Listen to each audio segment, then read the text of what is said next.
Hello there, Taurus. Welcome to my channel. I am the Soul Teacher, and I'm here today to do your next step on the tarot reading, and that is the Magician.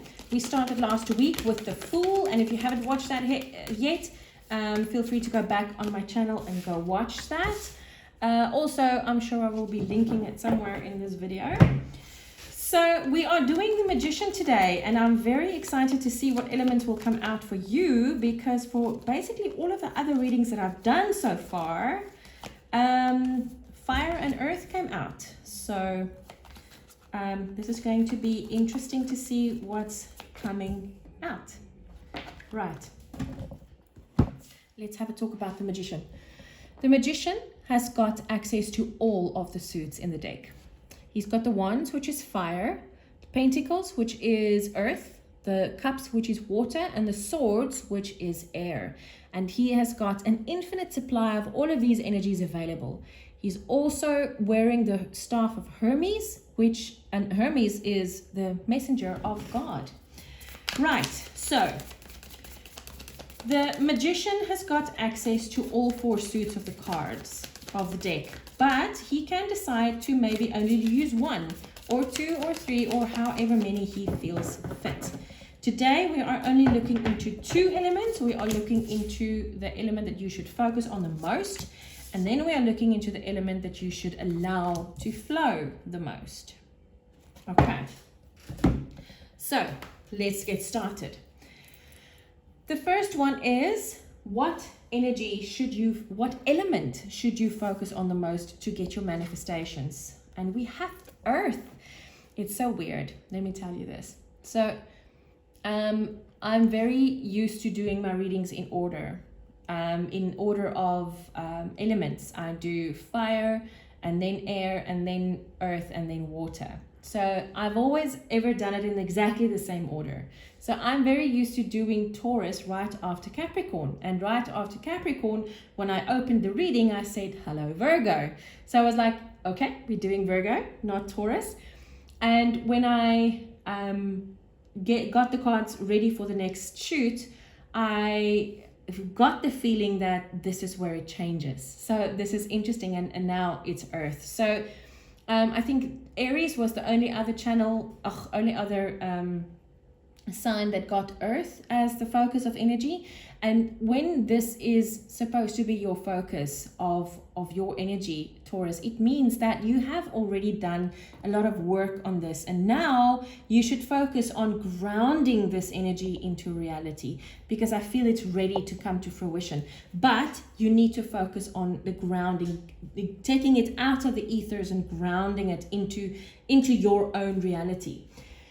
What element should you allow to flow the most? Now, what I mean when I say that is, if you allow energy to flow and you're not focusing on that, you allow the universe to come in and do whatever is necessary. And then when you go with that flow, and you keep on focusing on grounding that energy into reality, the universe can allow this to actually come into your life. So what do you need to flow?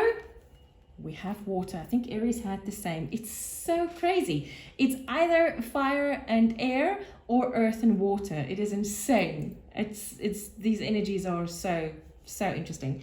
So anyway, whatever you feel when you have these emotions coming up, don't allow them to overwhelm you. Taurian energy can be prone to overwhelm. Because you like to let things go slow, you would like to see how things pan out. And now if you have to focus on something, grounding it into the reality, and it starts to do so, you might feel very overwhelmed because of it.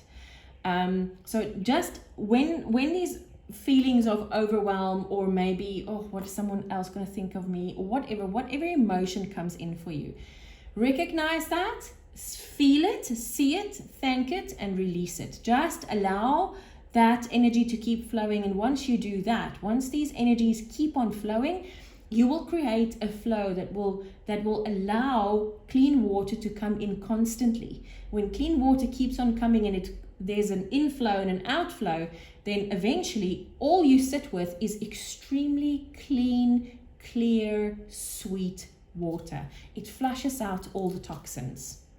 Oh, that's so pretty. I like that. Right.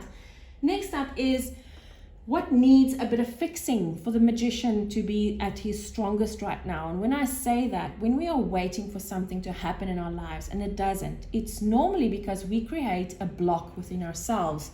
And this block for you is the Queen of Pentacles. Now, the Queen of Pentacles is, she is the one that's gathering all the resources available to her. But also, in the same in the same breath, she's also saying, but you have the resources. Stop gathering and start looking around you to see what you've already got. Whatever it needs or you need to take this step, you have it. You already have all those resources, but in your mind, you are still trying to create resources.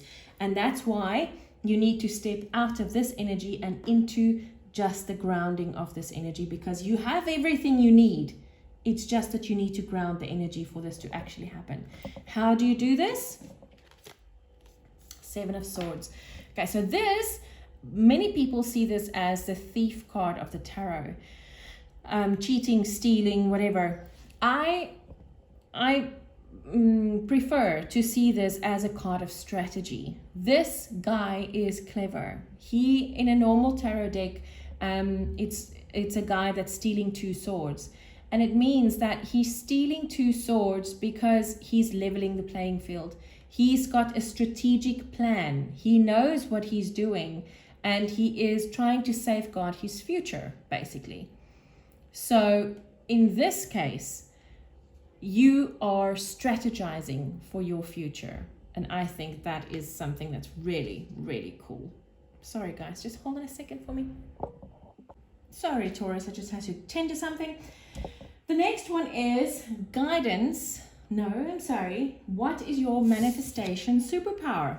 We have the Eight of Pentacles. So you have the power to work really hard at something that you want. You also have the power to put in the right work at the right place, which I really feel is what this strategy card here is all about. You have the power to put in the right amount of work in the right place for this to happen. Pentacles, that's also earth energy, right? So maybe physically put in the work to do something or to get something, and you will be absolutely successful. That's interesting energy. Guidance from your magician, shine like the sun. This is the Sun card, absolute happiness. You are happiest when you can work at something that is very close to your heart, Taurus. And I feel that this is, make sure that what it is that you're working on makes you happy, because this is what's going to bring you your manifestation. Wow. Taurus, I hope that helped, and I will see you again next week doing the Empress. Take care.